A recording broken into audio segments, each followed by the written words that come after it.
In this video, I'm super excited to share an edge with you that I'm sure you haven't heard of. I lean on it more and more in my trading.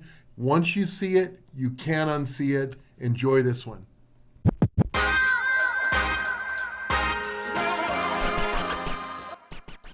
Scott, I wanted to shout you out, let you know how much we appreciate you here and for keeping it fun.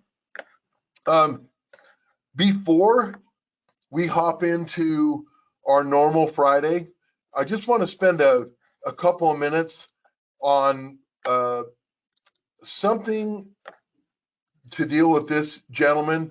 And the reason I bring this up is because this past week I found myself rereading How I Made $2 Million in the Stock Market by Nicolas Darvas. I like to try to read that.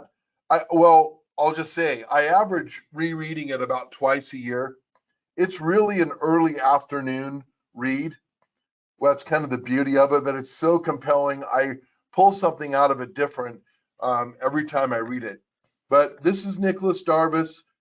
He did this in the 1950s when there was no options, when commissions comparatively in today's dollars, what they were paying in commissions back then, it was insane. They were paying like $350 commissions for like buying and then turning around and paying that again when they sold. So it was super Wild West, super crazy. Hardly anyone had a stockbroker back then. You really had to be some Rockefeller or something to be in the stock market. So he got in it with a small amount and made $2 million. And in today's dollars, it's like 15.5 million.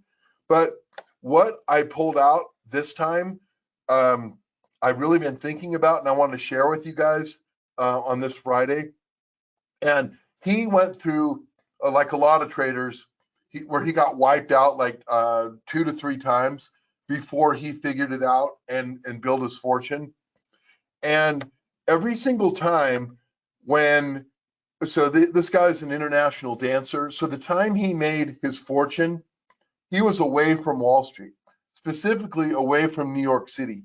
He was dancing in Europe, and he would get the cables that he needed with his quotes, and in a cool, cold, calculated way, he watched for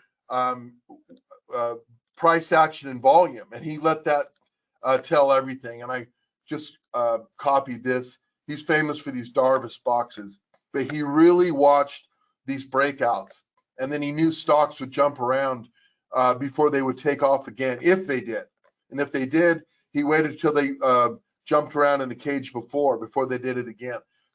But as soon as he thought, you know what, I did so well when I danced overseas doing my system that to do it really right, I got to move to New York where all the action is.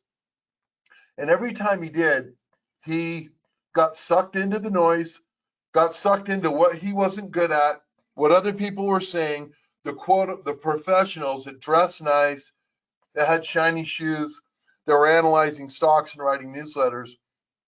And it was just noise and ticker tape. But he felt, naturally like, man, I got to be close to the money if I really want to do this right. And every time it just completely tripped him up.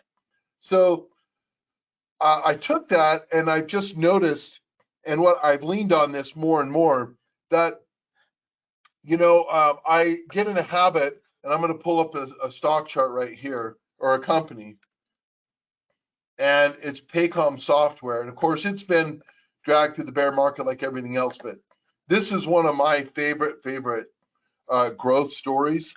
And the minute, and here's a little habit I do. The minute, I'm pulled up this way, I like going over to profile. You can Google this too. But as soon as I see that a Paycom Software is headquartered in Oklahoma City, Oklahoma, it just gets me like in the best mood.